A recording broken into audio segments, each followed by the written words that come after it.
अस्सलाम वालेकुम। आज हम जो है वो पढ़ेंगे जी मॉडर्न फ़िज़िक्स को। क्लासिकल फ़िज़िक्स और मॉडर्न फ़िज़िक्स में डिफ़रेंस कुछ इस तरह से है कि क्लासिकल फ़िज़िक्स में हम स्टडी करते हैं हम अपने रोज़मर्रा ज़िंदगी के जो ऑब्जेक्ट्स हैं उससे रिलेटेड। उनकी स्पीड जो है वो कम होती है और उनका साइज़ जो है वो भी मॉडरेट है। और नॉर्मली जो हमारे पास ऑब्जेक्ट्स हैं जिनको हम आम रोज़मर्रा ज़िंदगी में देख सकते हैं, ऑब्ज़र्व कर सकते हैं, वो सब हमारी क्लासिकल फ़िज़िक्स में स्टडी उनके बारे में की जाती है। जबकि जो मॉडर्न फ़िज़िक्स है उसमें हम देखते हैं कि अगर हमारा जो ऑब्जेक्ट है उसका साइज़ जो है वो ज़्यादा बहुत कम है और यानी कि वो एटॉमिक रेंज के अंदर लाई करता है, दैन हम उसको जो है स्टडी करेंगे अब क्वांटम मैकेनिक्स में क्वांटम थ्योरी को अप्लाई करते हुए। और अगर हमारा जो ऑब्जेक्ट है उसकी स्पीड बहुत ज़्यादा है कि उसकी जो स्पीड है वो लाइट की स्पीड को अप्रोच कर रही है, तो हम जो है मॉडर्न फिज़िक्स इस्तेमाल करेंगे और हम रिलेटिविटी थ्योरी को अप्लाई करते हुए जो है ऑब्जेक्ट्स की मोशन को स्टडी करेंगे। इसके अलावा अगर जो है हमारे ऑब्जेक्ट जो है उसका साइज़ भी स्मॉल हो और जो है उसकी स्पीड भी बहुत ज़्यादा हो, तो इसके लिए हम जो है वो मॉडर्न फिज़िक्स की अदर ब्रांचेस जैसे कि हमारे पास क्वांटम फील्ड थ्योरी है उसकी हेल्प लेते हैं।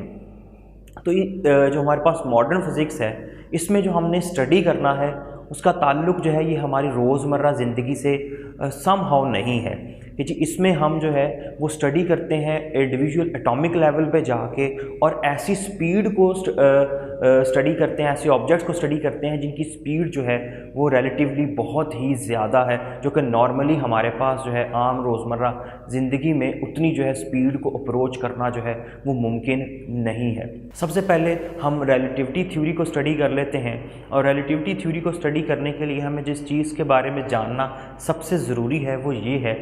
कि जी रिलेटिव मोशन से क्या मुराद है।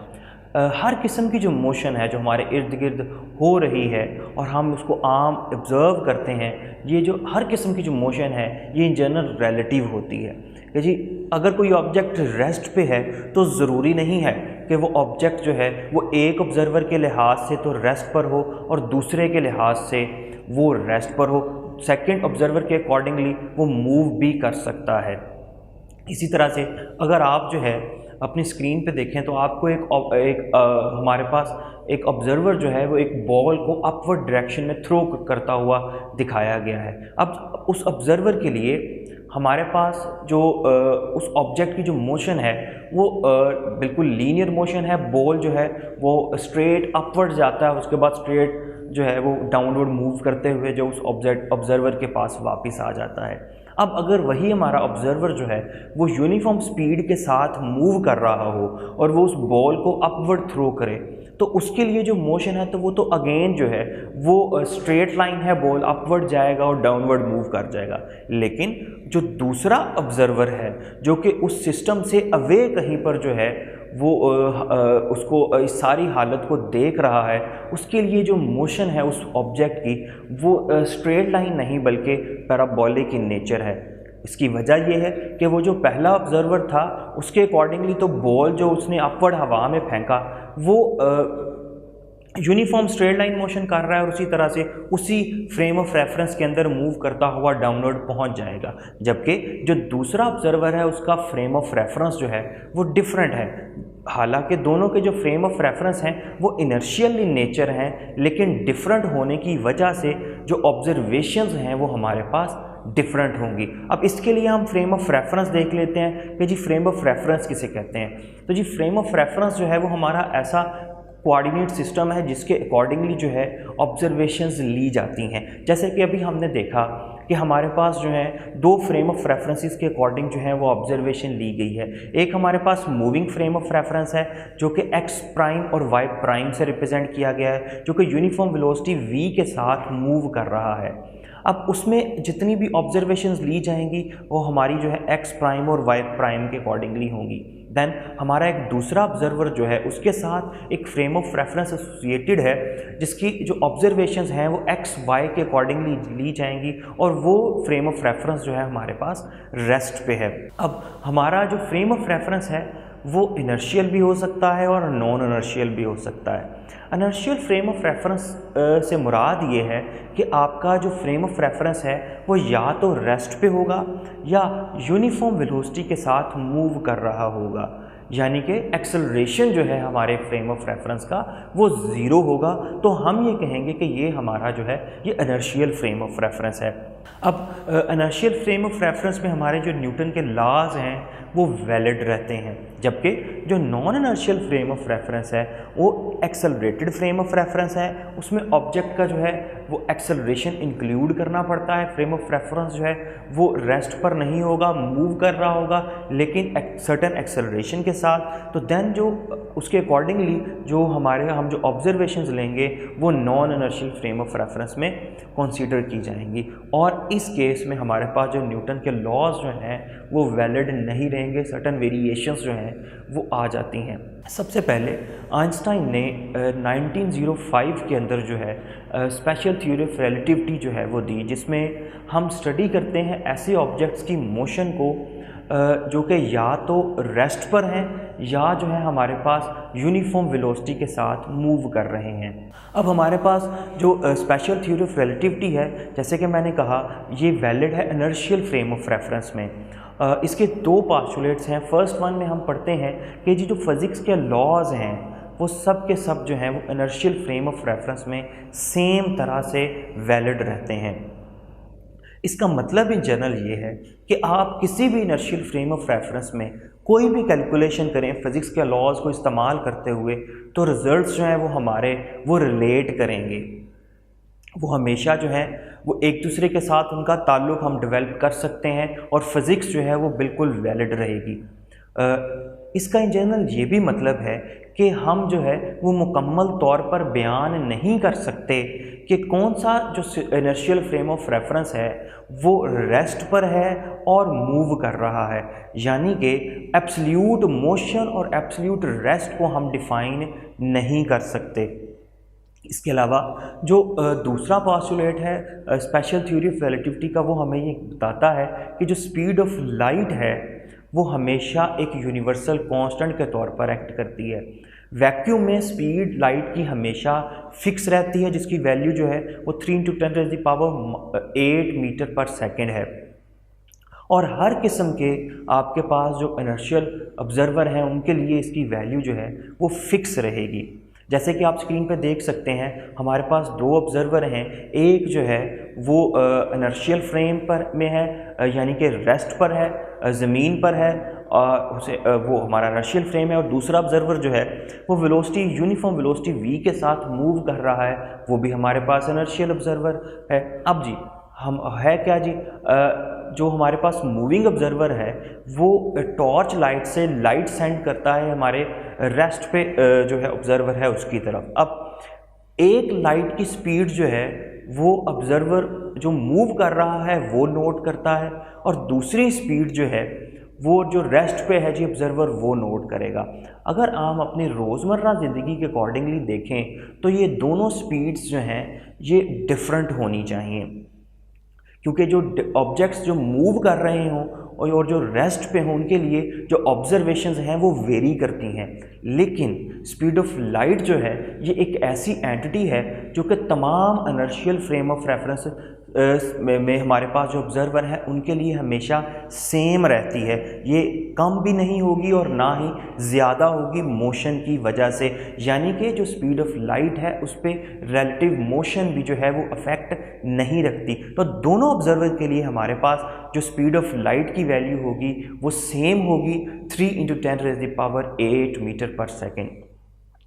इसके अलावा 1915 में जो है आइंस्टाइन ने जनरल थ्योरी ऑफ रिलेटिविटी पेश की, जिसमें उसने एक्सेलरेशन को इंक्लूड किया कि अगर हम एक्सेलरेटिंग ऑब्जेक्ट्स को देखें तो देन हमारी जो ऑब्जेक्ट्स की मोशन है वो किस तरह से होंगी। जनरल थ्योरी ऑफ रिलेटिविटी को इस्तेमाल करते हुए आइंस्टाइन ने जो है वो लॉ ऑफ ग्रेविटेशन को जो है वो एक्सप्लेन किया और ग्रेविटी किस तरह से एक्ट करती है उसके बारे में डिस्कस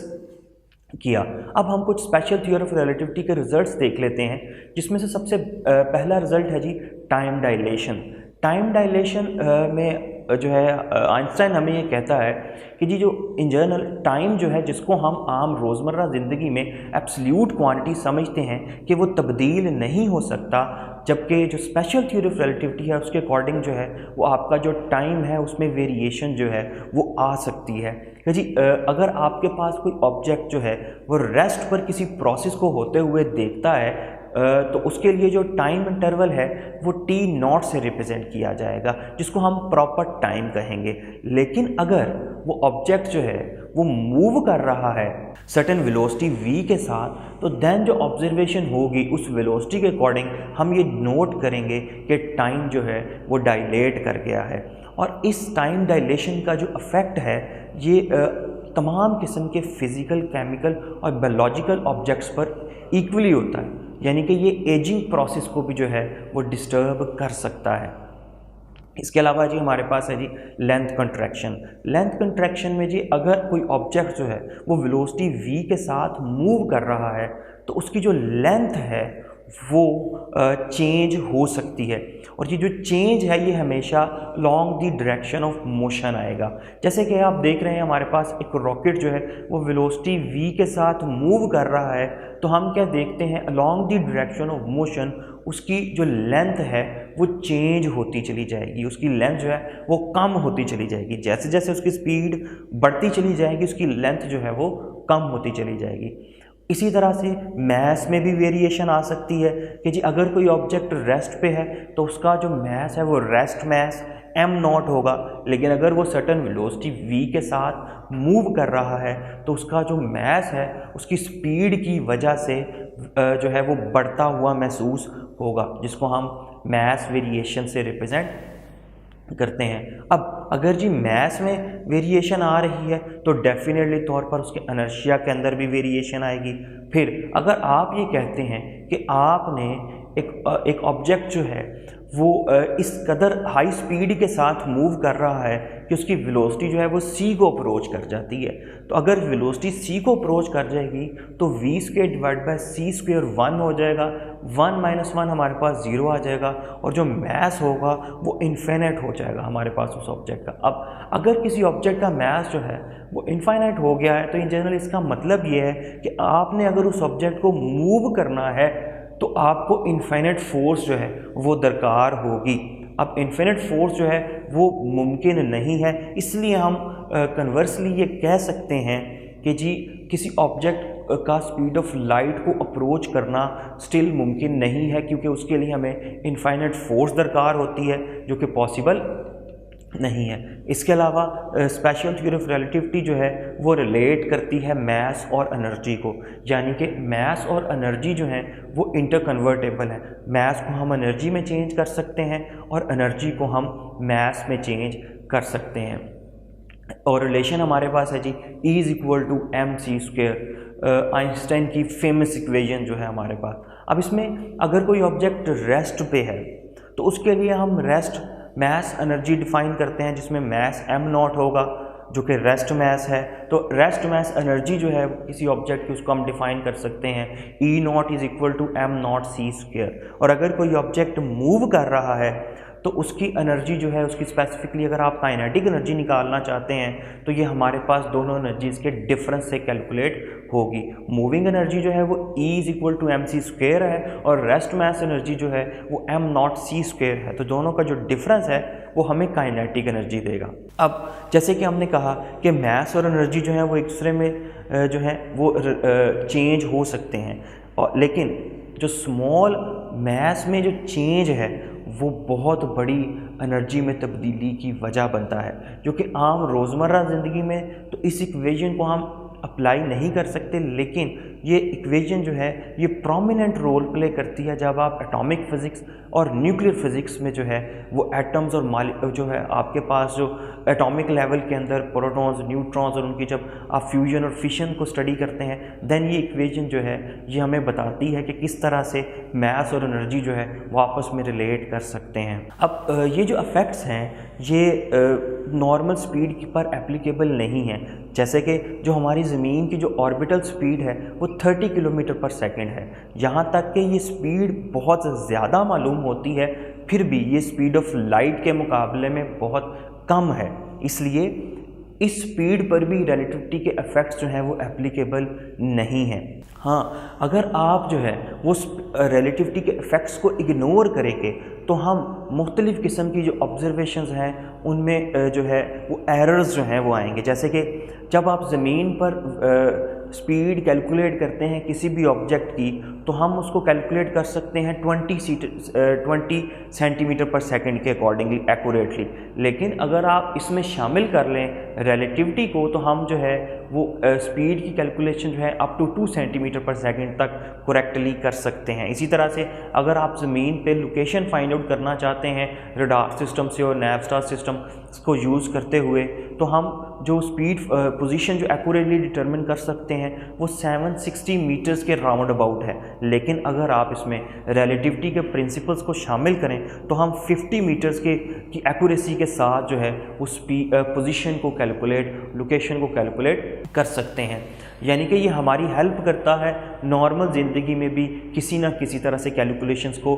ज़्यादा एक्यूरेट बनाने में। नेक्स्ट ये हमने जो है मॉडर्न फिज़िक्स का जो है एक हिस्सा जो है उसे पढ़ लिया। दूसरे हिस्से की तरफ चलते हैं जिसमें हम क्वांटम थ्योरी को स्टडी करेंगे बिल्कुल बेसिक्स में जाके। सबसे पहले हम ये देखते हैं जी कि जो क्वांटम थ्योरी है उसका आगाज़ कहाँ से होता है। तो सबसे पहले जो फिनोमेना था जिसने सबसे ज़्यादा डिस्टर्ब किया साइंटिस्ट को, वो था जी ये ब्लैक बॉडी रेडिएशन। और इन रेडिएशंस की नेचर जो है वो समझने से कासिर थे साइंटिस्ट कि जी ये ऐसा क्या है कि ये जो रेडिएशंस जो हैं वो किसी भी ऑब्जेक्ट से एमिट आउट होती हैं और ये किस सर्टन वेवलेंथ के अकॉर्डिंगली और इंटेंसिटी के अकॉर्डिंगली वेरी हो रही हैं और इनके एट्रीब्यूट्स जो हैं वो हमारे पास क्या है। जैसे कि टेम्परेचर के अकॉर्डिंगली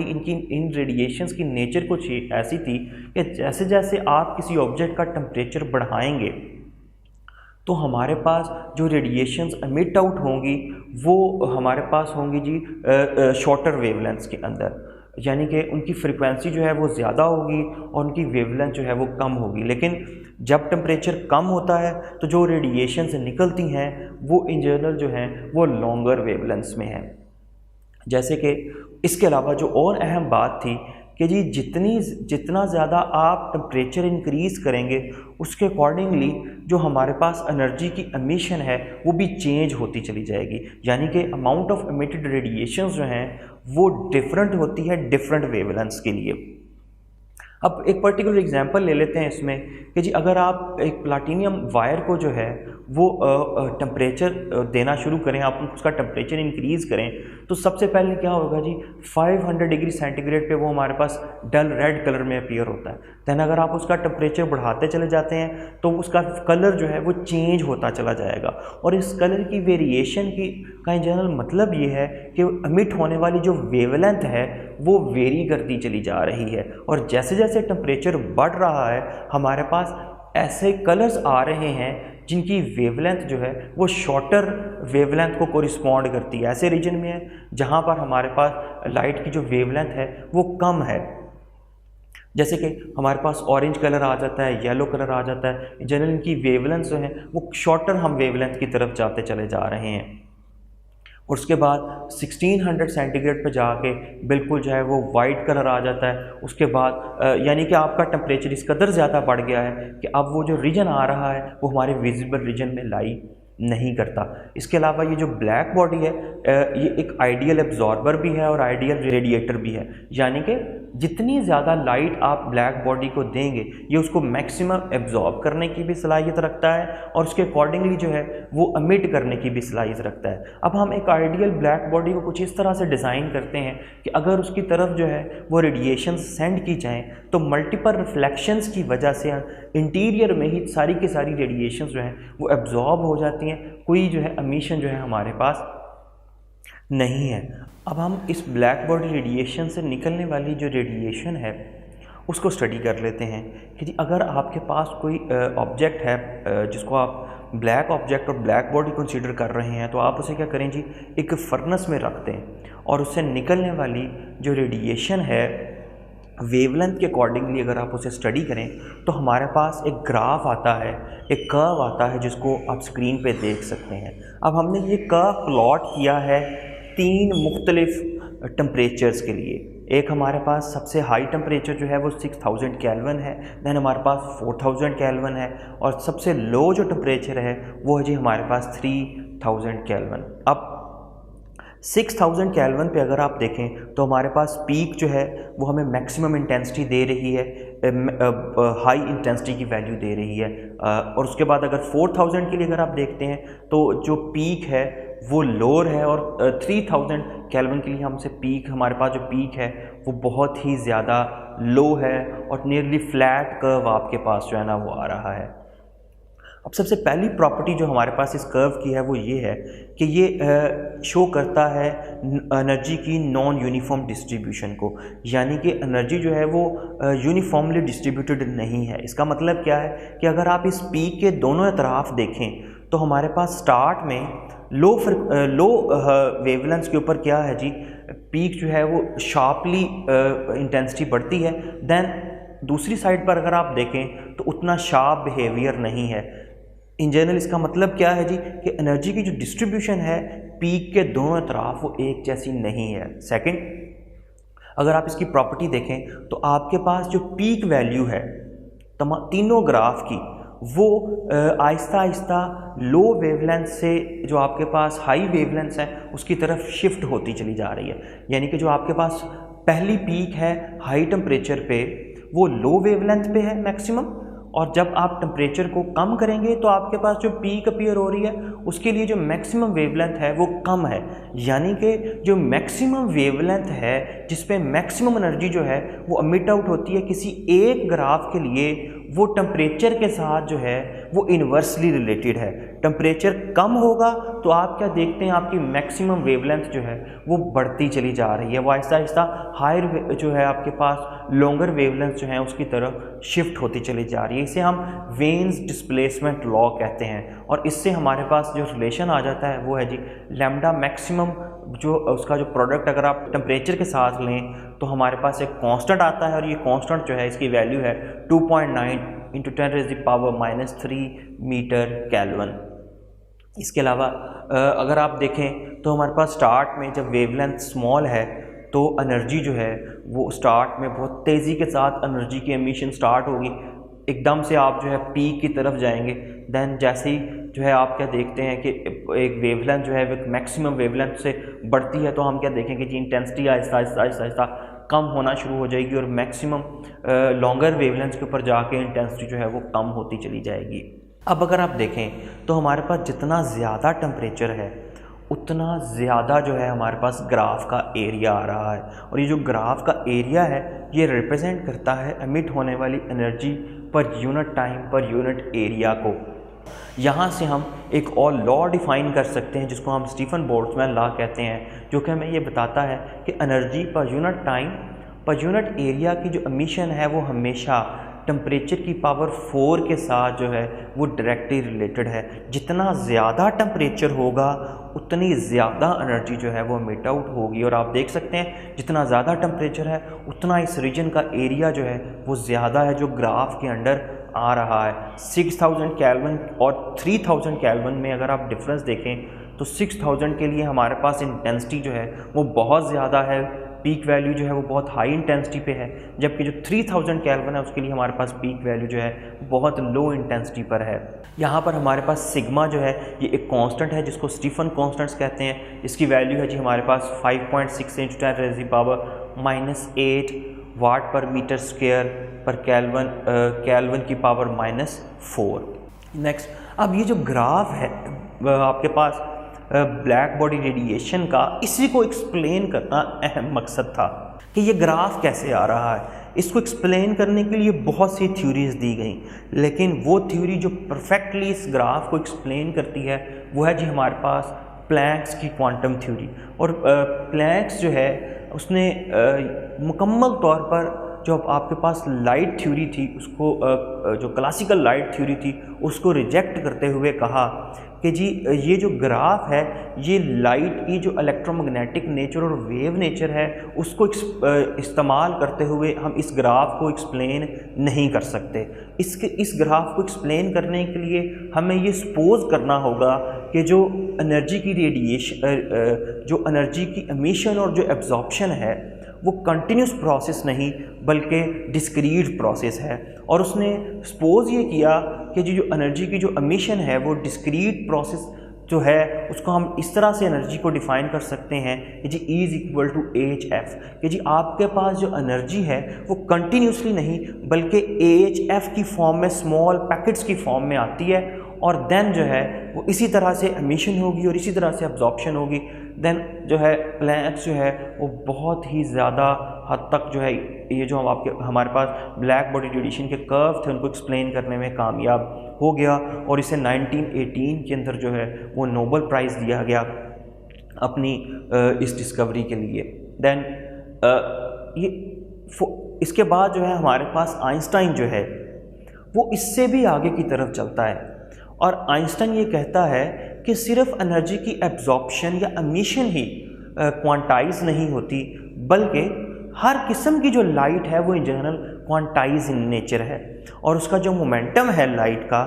पार्टिकल्स की तरह, उसका जो मोमेंटम है उसको डिफ़ाइन करता है जी h/λ के, यानी कि जो हमारे पास हर किस्म की जो लाइट है वो इन जनरल डिस्क्रीट इन नेचर है और उसका मोमेंटम होता है और उसकी वैल्यू है जी h/λ। अब ये जो क्वांटाइजेशन ऑफ लाइट है इन जनरल, इसको हम एक्सप्लेन कैसे कर सकते हैं? इसके लिए अगर आप गैमा रेडिएशन को देखें तो एक जो आपके पास गैमा रे है उसमें इतनी एनर्जी होती है कि जी आप उसको as a single photon detect कर सकते हैं,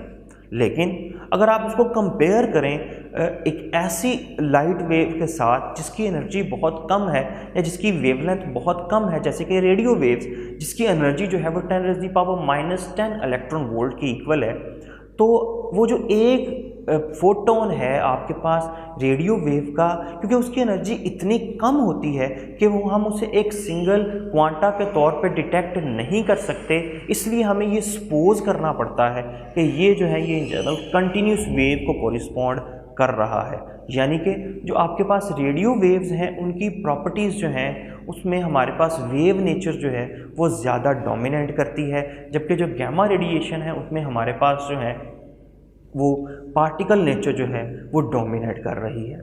अब इस चीज़ को इस्तेमाल करते हुए आइंस्टाइन जो है वो फोटो इलेक्ट्रिक इफ़ेक्ट को एक्सप्लेन करता है। अब सबसे पहले जी फोटो इलेक्ट्रिक इफ़ेक्ट क्या है और ये हमें किस चीज़ के बारे में बताता है? ये फोटो इलेक्ट्रिक इफ़ेक्ट क्या है जी? इसमें हम देखते हैं कि अगर मेटल सरफेस पर लाइट शाइन की जाए तो उससे इलेक्ट्रॉन जो है वो इजेक्ट होना शुरू हो जाते हैं। अब ये एक ऐसा प्रोसेस है जिसको अगर आप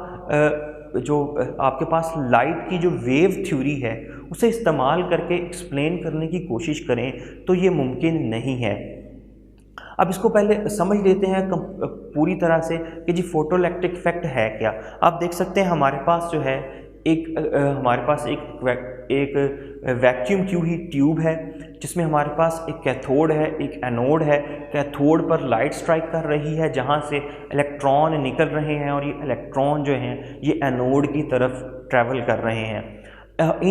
ये जो इलेक्ट्रॉन जो ट्रैवल कर रहे हैं हम इनकी मोशन को कंट्रोल कर सकते हैं एक पोटेंशियल से, जिसको हम यहाँ पर एज अ वेरिएबल पोटेंशियल जो है वो यूज़ करते हैं। एरो का निशान जो है ये वेरिएबल पोटेंशियल को रिप्रेजेंट कर रहा है। अब इस वक्त हमारे पास एनोड पर पॉजिटिव चार्ज है, इलेक्ट्रॉन जो है वो लाइट के स्ट्राइक होने की वजह से निकलते हैं और एनोड की तरफ ट्रैवल करते हैं। इस तरह से हमारे पास सर्किट में एक स्मॉल करंट आ जाता है जिसको हम फोटो इलेक्ट्रिक करंट कहेंगे, जिसको हमारा एमीटर जो है वो डिटेक्ट कर सकता है। अब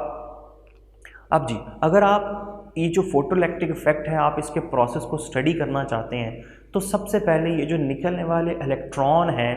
हम इनकी मोशन को देख लेते हैं कि अगर आप ये देखना चाहते हैं कि जी कितनी मैक्सिमम एनर्जी का इलेक्ट्रॉन जो है वो कैथोड से एमिट हो रहा है, तो हम क्या करते हैं कि हम अपना जो पोटेंशियल है उसको नेगेटिव कर देते हैं। अब नेगेटिव करने से क्या होगा कि जी हमारा जो एनोड है उस पर नेगेटिव चार्ज आ जाएगा।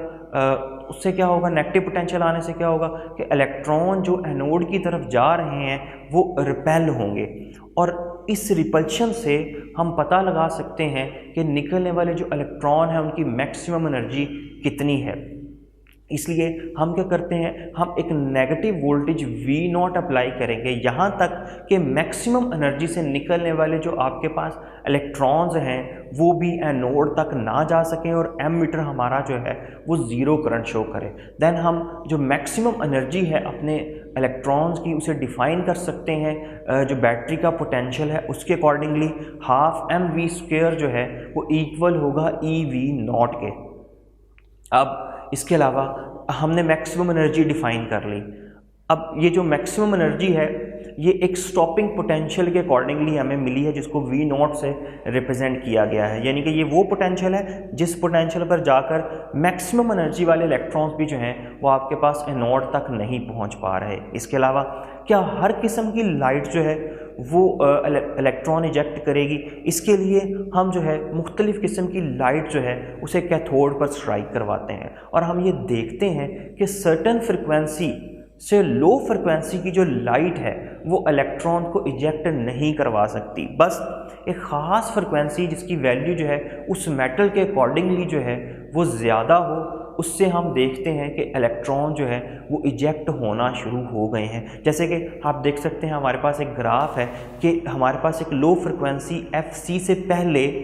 कोई इलेक्ट्रॉन जो है वो इजेक्ट नहीं हो रहा सरफेस से, लेकिन जैसे ही आपकी जो फ्रीक्वेंसी है वो उस FC से ज़्यादा होती है जिसको हम थ्रेशोल्ड फ्रीक्वेंसी कहते हैं, इलेक्ट्रॉन जो है वो इजेक्ट होना शुरू हो जाते हैं और आपके पास जो है वो एक स्ट्रेट लाइन आ रही है जो कि रिप्रेजेंट करती है कि फ्रीक्वेंसी और जो काइनेटिक एनर्जी है इलेक्ट्रॉन की वो आपस में डायरेक्टली रिलेटेड हैं। कब? जब आपकी जो फ्रीक्वेंसी है वो थ्रेशोल्ड फ्रीक्वेंसी से ज़्यादा हो। अब इसके अलावा जो हम एक्सपेरिमेंटली फोटोइलेक्ट्रिक इफेक्ट में देखते हैं वो कुछ दो रिजल्ट्स और भी हैं और उसमें से एक कुछ ये है कि जी अगर आपका जो है अगर आप लाइट की इंटेंसिटी को वेरी करें तो हमारे पास क्या इफेक्ट होता है। तो हम ये देखते हैं कि अगर आप जो है वो फ्रीक्वेंसी को सेम रखते हुए लाइट की इंटेंसिटी को कम ज़्यादा करें तो फोटो इलेक्ट्रिक करंट जो है वो कम ज़्यादा होगा, यानी कि अगर लाइट की इंटेंसिटी ज़्यादा होगी तो हमारे पास जो फोटो इलेक्ट्रिक करंट है वो ज़्यादा है, और अगर आपके पास लो इंटेंसिटी लाइट है तो आपके पास जो है फोटो इलेक्ट्रिक करंट है वो कम है। अब करंट किस वजह से है जी? चार्जेस का flow with respect to time. अगर आप ये कह रहे हैं कि इंटेंसिटी के बढ़ाने से करंट बढ़ गया है तो जनरल इसका मतलब ये है कि इंटेंसिटी के बढ़ाने से निकलने वाले इलेक्ट्रॉन्स की तादाद बढ़ गई है जिसकी वजह से हमारे पास फोटो इलेक्ट्रिक करंट जो है वो बढ़ गया है। ये हमारे पास एक्सपेरिमेंटल एक फैक्ट है। देन अगर आप सेकंड एक्सपेरिमेंटल ग्राफ की तरफ देखें तो उसमें हम क्या देखते हैं कि जी अगर आप जो है अपने लाइट की फ्रीक्वेंसी को वेरी करें इंटेंसिटी को सेम रखते हुए तो हम क्या देखते हैं कि जी अगर आपकी जो है वो फ्रीक्वेंसी ज़्यादा है लाइट की तो स्टॉपिंग पोटेंशियल जो है वो ज़्यादा होगा। अगर लो फ्रिक्वेंसी की लाइट जो है वो शाइन की जाए तो इलेक्ट्रॉन्स को रोकना आसान है और लो स्टॉपिंग पोटेंशियल के लिए हम इलेक्ट्रॉन्स को रोक सकते हैं। अभी जनरल इससे हमारे पास ये रिजल्ट आता है कि अगर आप लाइट की फ्रिक्वेंसी को कम ज़्यादा करेंगे तो निकलने वाले जो इलेक्ट्रॉन्स हैं उनकी जो काइनेटिक एनर्जी है वो कम ज़्यादा होती है। अगर फ्रिक्वेंसी जो है वो ज़्यादा है लाइट की तो जो इलेक्ट्रॉन मेटल की सरफेस से इजेक्ट होंगे उनकी एनर्जी भी ज़्यादा होगी, इसीलिए हमें एक हाई जो है वो स्टॉपिंग पोटेंशियल दरकार होगा उन इलेक्ट्रॉन्स को रोकने के लिए। अब ये हमारे पास जो फोटो इलेक्ट्रिक इफेक्ट में जो हमारे पास एक्सपेरिमेंटल फैक्ट्स थे, अगर आप इनको एक्सप्लेन करें वेव थ्योरी को जहन में रखते हुए लाइट की वेव नेचर के अकॉर्डिंगली तो हम इन इफेक्ट्स को एक्सप्लेन नहीं कर सकते, क्योंकि वेव का मतलब है कि एनर्जी जो है वो वेव फ्रंट में डिस्ट्रीब्यूटेड है, और अगर वेव फ्रंट में डिस्ट्रीब्यूटेड है तो सबसे पहली बात तो ये है कि वेव जो है वो तो एक इलेक्ट्रॉन को इजेक्ट ही नहीं करवा सकती क्योंकि उसकी एनर्जी जो है वो कंसंट्रेटेड नहीं होती। जबकि अगर आप लाइट को एज अ पार्टिकल लें तो पार्टिकल की एनर्जी जो है वो कंसंट्रेटेड होती है उसमें और वो इलेक्ट्रॉन्स को इजेक्ट करवाने की सलाहियत रखती है। इसी तरह से अगर आप बात करें कि जी जो लाइट है वो वेव नेचर रखती है तो हम इंटेंसिटी को जो है वो नंबर ऑफ वेव्स के साथ कॉरिस्पॉन्ड नहीं कर सकते, लेकिन अगर आप पार्टिकल नेचर की बात करें देन हम कह सकते हैं कि जो नंबर ऑफ फोटोन्स हैं वो इन जनरल इंटेंसिटी ऑफ लाइट को कॉरिस्पॉन्ड करते हैं। देन हम अपने जो ग्राफिकल रिजल्ट्स हैं हम इनको एक्सप्लेन कर सकते हैं। इसी तरह से आइंस्टाइन ने 1905 में फोटोइलेक्ट्रिक इफेक्ट को एक्सप्लेन किया क्वांटम थ्योरी को इस्तेमाल करते हुए, जो कि प्लैंक्स ने दी थी। अब उसके अकॉर्डिंगली हमारे पास जो है आइंस्टाइन सिंपली क्या कहता है कि जी अगर आपको किसी फोटोन से किसी इलेक्ट्रॉन को इजेक्ट करवाना है तो आपके फोटोन के पास जो है जो एनर्जी है जो कि इन जनरल HF है वो इस तरह से होनी चाहिए सबसे पहले कि वो हमारे पास उस इलेक्ट्रॉन को मेटल की इनर सरफेस से जो है वो आपके पास जो है वो जो है आपके पास जो सरफेस है वहाँ तक लेकर आए। उसके बाद जो इनफ एनर्जी, उससे अगर ज़्यादा आपके पास एनर्जी होगी देन वो जो एनर्जी है वो इलेक्ट्रॉन की काइनेटिक एनर्जी के तौर पर अपीयर होगी। जैसे कि आपको स्क्रीन पे नज़र आ रहा है कि हमारे पास एक इलेक्ट्रॉन जो है वो मेटल की सरफेस पे के इंटीरियर में लाई करता है। आप एक फ़ोटोन सेंड करते हैं, वो फ़ोटोन क्या करेगा, सबसे पहले उसको जो है वो सरफेस के ऊपर लेकर आएगा जहाँ पर एनर्जी जो है वो ज़ीरो है, और सरफेस पे लाने के लिए जो एनर्जी दरकार होगी उसे हम वर्क फंक्शन कहते हैं। और देन जो बकिया एनर्जी होगी वो उस इलेक्ट्रॉन की काइनेटिक एनर्जी के तौर पर जो है वो अपीयर होगी। अब यहाँ से अब हम एक वर्क फंक्शन डिफ़ाइन कर लेते हैं, और ये वर्क फंक्शन क्या है, एनर्जी की वो मिकदार जो किसी भी इलेक्ट्रॉन को उसके इनर लेवल से सरफेस तक लाने के लिए दरकार हो, उसे हम वर्क फंक्शन कहते हैं। और उसको हम कैलकुलेट करते हैं phi is equal to HF0 के। और ये जो F0 है ये हमारे पास जो है ये थ्रेशोल्ड फ्रिक्वेंसी है। जब तक आपके पास जो एनर्जी है ये इस थ्रेशोल्ड फ्रिक्वेंसी के अकॉर्डिंगली एनर्जी से कम होगी, इलेक्ट्रॉन को आप मेटल से रिमूव नहीं कर सकते। अगर आपकी एनर्जी जो है इस थ्रेशोल्ड फ्रिक्वेंसी के अकॉर्डिंगली वर्क फंक्शन के इक्वल है तो इलेक्ट्रॉन हम सरफेस तक ला सकते हैं, और अगर इससे ज़्यादा है तो देन वो काइनेटिक एनर्जी के साथ मूव भी करेगा। तो इस तरह से आइंस्टाइन जो है वो लाइट की पार्टिकल नेचर को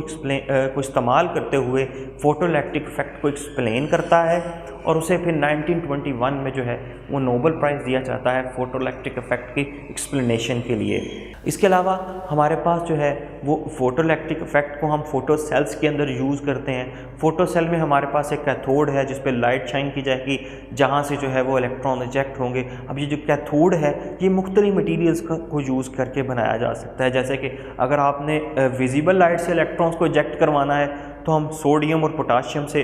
बना हुआ कैथोड यूज़ करेंगे। अगर आप इंफ्रारेड लाइट को यूज़ करना चाहते हैं तो हम सीजियम कोटेड जो है सिल्वर ऑक्सीडाइज को जो है वो यूज़ करेंगे। देन अगर आप जो है अल्ट्रावायलेट लाइट को यूज़ करते हुए इलेक्ट्रॉन को इजेक्ट करना चाहते हैं तो हम पर्टिकुलर और सर्टन मेटल्स को इस्तेमाल करते हैं। अब फोटो सेल्स जो हैं इनको हम मुख्तलिफ़ जगह पर जो है आम रोज़मर्रा ज़िंदगी में यूज़ करते हैं अपनी लाइफ में। जैसे कि जी ये सिक्योरिटी सिस्टम्स में इस्तेमाल किए जाते हैं, ये काउंटिंग सिस्टम्स में इस्तेमाल होते हैं, ऑटोमेटिक स्विचिंग में इस्तेमाल होते हैं, जो है आपके पास जो है ऑटोमेटिक डोर्स में, स्ट्रीट लाइटनिंग में, इसके अलावा ये फ़ोटोग्राफी में यूज़ होते हैं। इसके अलावा जो आपके पास जो है साउंड ट्रैक्स हैं मूवी में, उनको डिटेक्ट करने के लिए इस्तेमाल किए जाते हैं।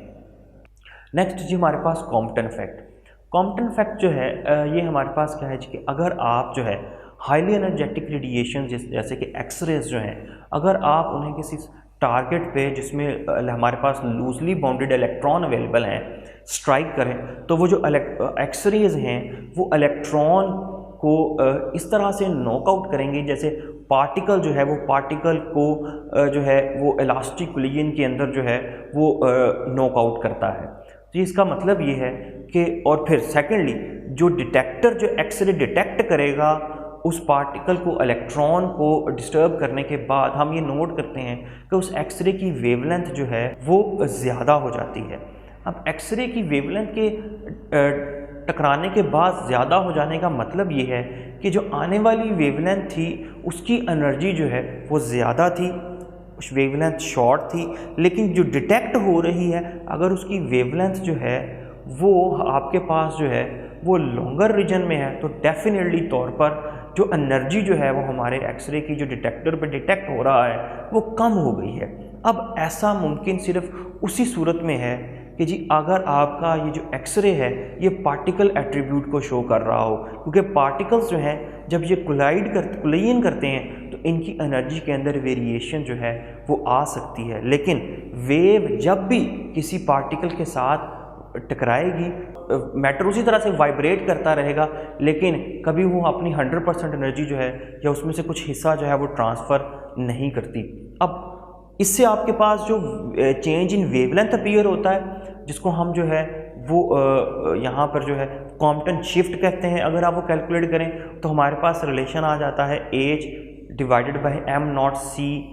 इंटू 1 माइनस कॉस थीटा के। अब यहाँ पे थीटा जो है ये उस पर्टिकुलर एंगल को कॉरिस्पॉन्ड करता है जिस एंगल पर आपको जो है वो एक्सरे जो है वो स्कैटरिंग के बाद मिल रही है, टकराने के बाद मिल रही है। अब यहाँ पे आपके पास ये जो एज ओवर एम नॉट सी है इसे हम कॉम्पटन वेवलेंथ कहते हैं और इसकी वैल्यू जो है हमारे पास है जी 2.43 × 10⁻⁻12 मीटर। अब अगर आप एंगल के पॉइंट ऑफ व्यू से देखें तो अगर तो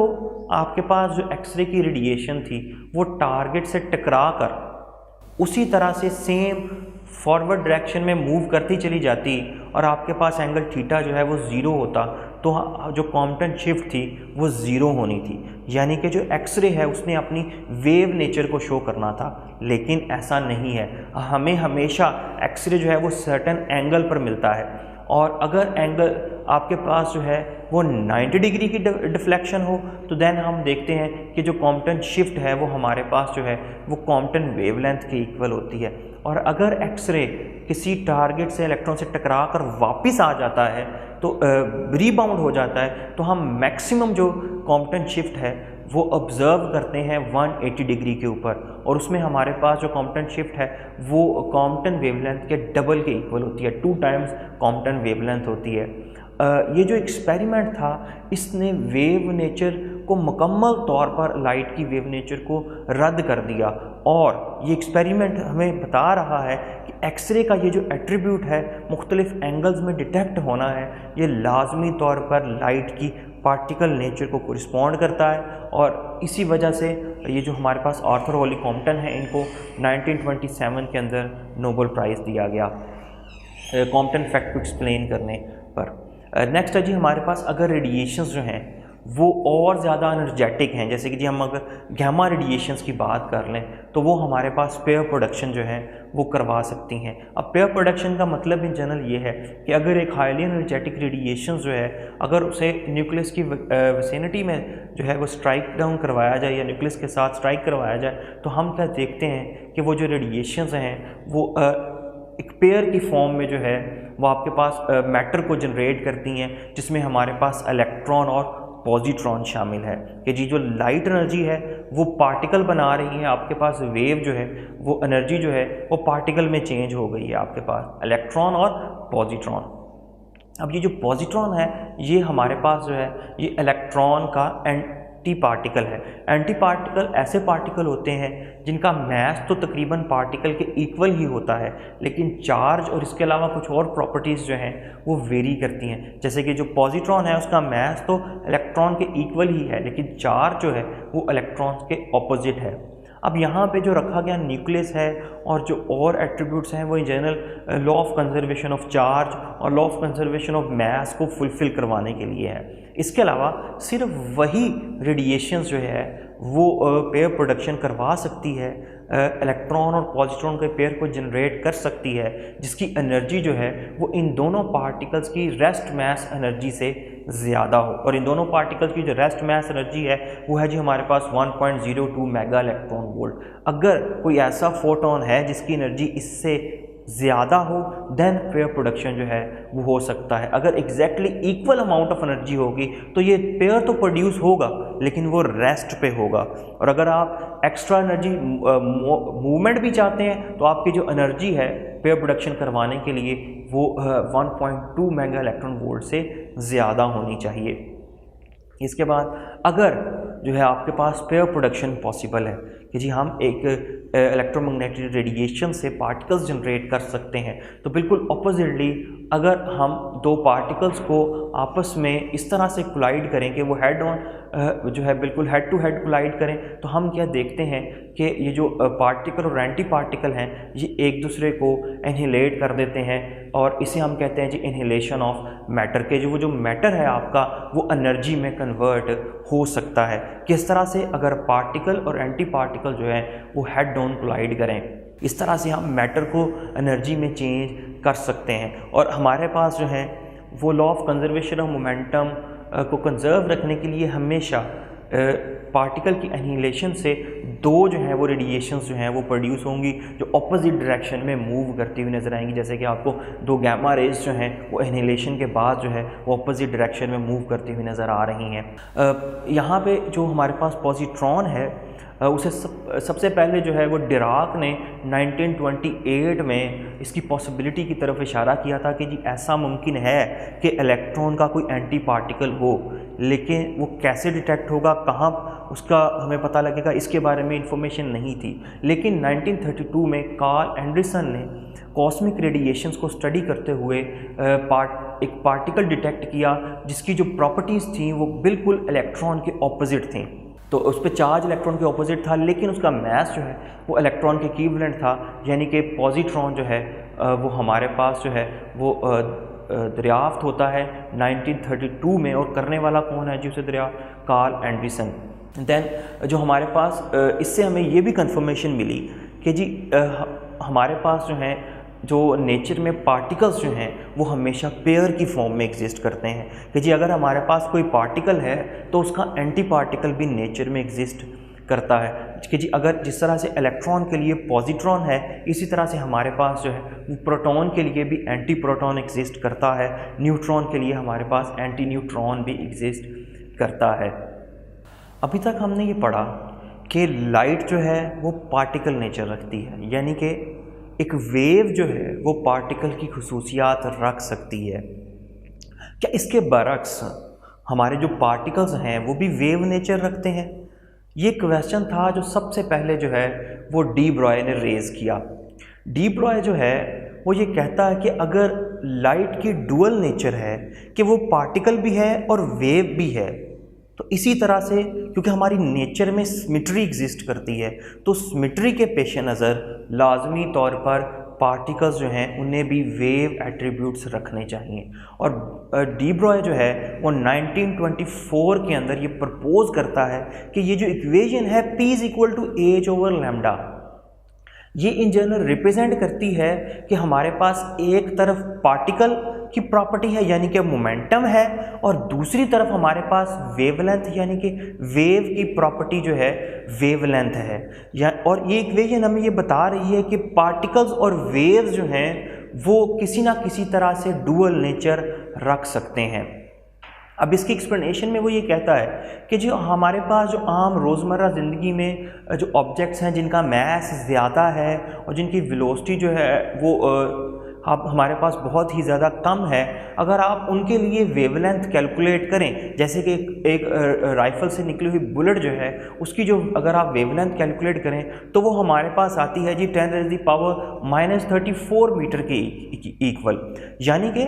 वो जो हमारे पास बुलेट है उसकी सराउंडिंग में एक वेवलेंथ एग्जिस्ट करती है, यानी कि वो जो राइफ़ल है वो वेव की तरह मूव करती है, लेकिन वो वेवलेंथ इतनी शॉर्ट है कि हमारे लिए वो ऑब्जर्वेबल नहीं है, हम उसे ऑब्जर्व नहीं कर सकते। जबकि अगर आप सेम वेवलेंथ की कैलकुलेशन जो है वो अगर इलेक्ट्रॉन के लिए करें तो जो इलेक्ट्रॉन की वेवलेंथ है वो उसके साइज़ के अकॉर्डिंगली डिटेक्टेबल है, तो हम ये कह सकते हैं कि जो इलेक्ट्रॉन जो है जो कि पार्टिकल है वो वेव नेचर्स को शो करेगा। अब देन इसको एक्सप्लेन करने के लिए, ये साबित करने के लिए क्या वाकई ये जो डी ब्रॉय कह रहा है ये करेक्ट है, इसके लिए डेविजन और जर्मर जो हैं उन्होंने एक्सपेरिमेंट किया एक, जिसमें जो है वो इलेक्ट्रॉन की डिफ्रैक्शन को स्टडी करते हैं और दोनों एट्रीब्यूट्स को जहन में रखते हुए, उसकी वेव नेचर और उसकी पार्टिकल नेचर को जहन में रखते हुए वेवलेंथ कैलकुलेट करते हैं। जैसे कि अगर जो डी ब्रॉय इक्वेशन है lambda is equal to H over M V, उसको जहन में रखते हुए जब वेवलेंथ कैलकुलेट करते हैं अपने एक्सपेरिमेंट में, तो उसकी वैल्यू आती है जी 1.66 इंटू 10⁻⁻10 मीटर, जो कि एक्सरे की वेवलेंथ के रेंज में है। इसी तरह से जब इसी सेम सिस्टम के ऊपर, जैसे कि आपको नज़र आ रहा है कि इलेक्ट्रॉन गन से जो है वो इलेक्ट्रॉन फायर किए गए, वो निकल टारगेट पे जाके स्ट्राइक करते हैं और वहाँ पे जो है वो ब्रैग्स लॉ को अप्लाई करते हुए जो है डिफ्रैक्शन हो रही है, और उस डिफ्रैक्शन के जो पर्टिकुलर एंगल है उसको नोट डाउन किया जाता है और उस एंगल को अप्लाई करते हुए वेवलेंथ कैलकुलेट की जाती है। तो देन आप देखते हैं ब्रैग्स लॉ से हमारे पास जो रिलेशन आता है वो है जी 1.65 10⁻⁻10 मीटर। और अगर आप देखें तो दोनों वेवलेंथ्स में कोई ख़ास डिफरेंस नहीं है। इसके साथ साथ जो है जो जेपी थॉम्सन है वो एक्सरे की डिफ्रैक्शन को स्टडी करते हैं, और जो एक्सरे डिफ्रैक्शन का पैटर्न है वो बिल्कुल जो लाइट की हमारे पास न्यूटन रिंग्स थी उससे मिलता जुलता पैटर्न है। तो ये दोनों एक्सपेरिमेंट इस चीज़ की तरफ इशारा करते हैं कि जो इलेक्ट्रॉन है वो समहाउ वेव प्रॉपर्टीज़ जो हैं वो रखता है, और ये जो वेव प्रॉपर्टीज़ हैं इनको एक्सप्लेन करने पर डी ब्रॉय को 1929 के अंदर नोबेल प्राइज़ दिया गया। इसके अलावा जो डेविजन और जर्मर हैं और इसके साथ जो है वो जेपी थॉम्सन है, उन्होंने नोबेल प्राइज़ शेयर किया 1937 का, जिसमें ये साबित हुआ कि जो इलेक्ट्रॉन है वो वेव नेचर भी रखता है पार्टिकल नेचर के साथ साथ। अब जी नेक्स्ट हम चलते हैं कि जी जो हमारी वेव है वो पार्टिकल नेचर रखती हैं, और पार्टिकल्स जो हैं वो हमारे वेव नेचर रखते हैं। लाइट जो है जब वो इंटरफेयर कर रही हो या डिफ्रैक्ट कर रही हो तो इन जनरल वो अपनी वेव नेचर को शो कर रही होती है, और जब वो लाइट जो है वो मैटर के साथ इंटरेक्ट करती है फोटोइलेक्ट्रिक इफेक्ट क्वांटम इफेक्ट में, तो जी वो अपनी पार्टिकल नेचर को शो करती है। इसी तरह से जो हमारे पास जो डेविजन और जर्मर का जो एक्सपेरिमेंट है, देन हमारे पास जो जेपी थॉम्सन के जो एक्सपेरिमेंट्स हैं वो हमें इलेक्ट्रॉन की जो है वो वेव नेचर के बारे में इंफॉर्मेशन देते हैं। तो फिर जी इन जनरल पार्टिकल की और वेव की नेचर है क्या? वो वेव जो है वो उसको लाइट को आप क्या सिर्फ वेव कहेंगे कि पार्टिकल कहेंगे? इसी तरह से जो इलेक्ट्रॉन है वो वेव है या पार्टिकल? तो इसका आंसर जो है वो बोहर करता है अपने प्रिंसिपल ऑफ कम्प्लीमेंटेरिटी में, और वो कहता है कि जी आपके पास जो एट्रीब्यूट्स हैं किसी भी पार्टिकल और वेव के, हम एक वक्त में सिर्फ और सिर्फ एक एट्रीब्यूट ही को स्टडी कर सकते हैं, लेकिन इन जनरल वो जो वेव हो या पार्टिकल वो अपने पास दोनों खुसूसियात रखता है। डिपेंड करता है कि एक्सपेरिमेंट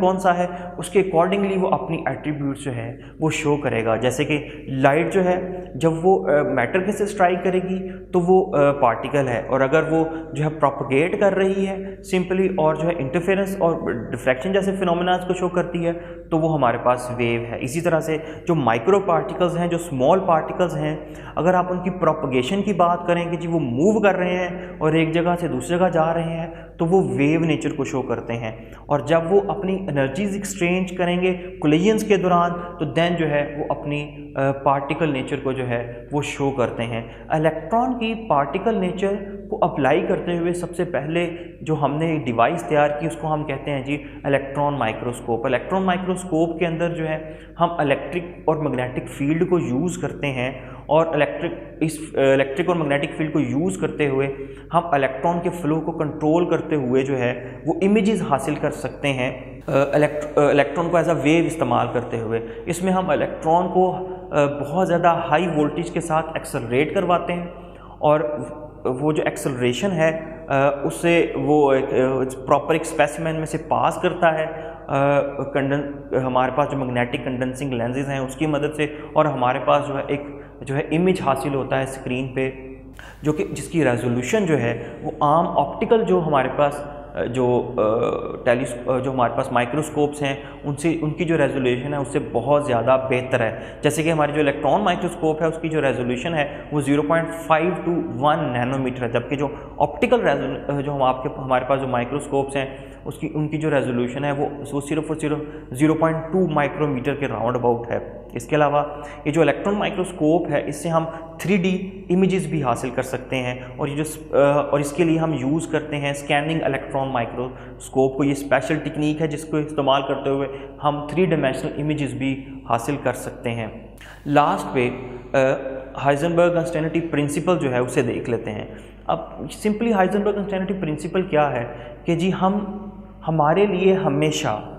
जो सर्टन प्रॉपर्टीज़ हैं वेव और पार्टिकल की वो हिडन रहती हैं उसके डुअल नेचर की वजह से, कि जी अगर आप एक वक्त में मोमेंटम कैलकुलेट करना चाहते हैं और उसी वक्त में अगर आप जो है वो पोजीशन भी कैलकुलेट करना चाहते हैं किसी पार्टिकल की, तो हम ये कैलकुलेट नहीं कर सकते। ये हाइजेनबर्ग अनसर्टेनिटी प्रिंसिपल कहता है कि जी आप हमेशा एक वक्त में एक ही चीज़ फाइंड आउट कर सकेंगे, या तो आप पोजीशन एक्यूरेटली डिटरमिन कर लेंगे या आप जो है वो मोमेंटम कैलकुलेट कर सकते हैं। जैसे कि जी अगर आप किसी एक इलेक्ट्रॉन को डिटेक्ट करने के लिए शॉर्ट वेवलेंथ यूज़ करते हैं, डेल्टा एक्स जो है वो इन जनरल पोजीशन को कॉरिस्पॉन्ड करता है, आप उसके अकॉर्डिंगली बहुत शॉर्ट सी वेवलेंथ लेते हैं ताकि आप अपने इलेक्ट्रॉन को डिटेक्ट कर सकें, तो फिर होगा क्या, इलेक्ट्रॉन को वो फोटोन टकराएगा तो सही, लेकिन होगा ये कि टकराने पर उसका मोमेंटम जो है वो चेंज हो जाएगा। हम उसकी पोजीशन को तो फाइंड आउट कर लेंगे लेकिन मोमेंटम जो है वो हमारे लिए अनसर्टन हो जाता है। इसी तरह से अगर किसी प्रोसेस के अंदर जिसमें एनर्जी और टाइम इन्वॉल्व है, जैसे कि कोई एटम जो है वो एक्साइट करता है और कुछ खास अमाउंट ऑफ एनर्जी जो है वो एमिट आउट करता है, अब अगर आप वो एनर्जी कैलकुलेट कर लेते हैं तो हम वो टाइम ड्यूरेशन, जिस टाइम ड्यूरेशन के अंदर वो एनर्जी एमिट आउट की गई है वो हम कैलकुलेट नहीं कर सकते। और अगर आप वो टाइम ड्यूरेशन कैलकुलेट करते हैं जिसमें एनर्जी की एमिशन या एब्जॉर्प्शन हुई है, तो हम वो एनर्जी एग्जैक्ट अमाउंट कैलकुलेट नहीं कर सकेंगे। तो ये हमारे पास दो जो हैं ये अनसर्टेनिटी प्रिंसिपल हैं जिसकी जो वजह है इन जनरल वो डुअल नेचर है।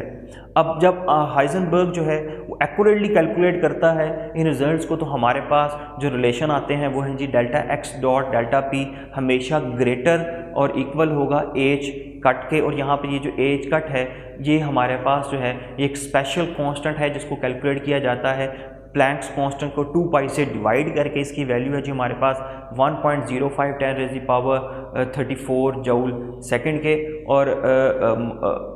-34 जूल सेकंड के।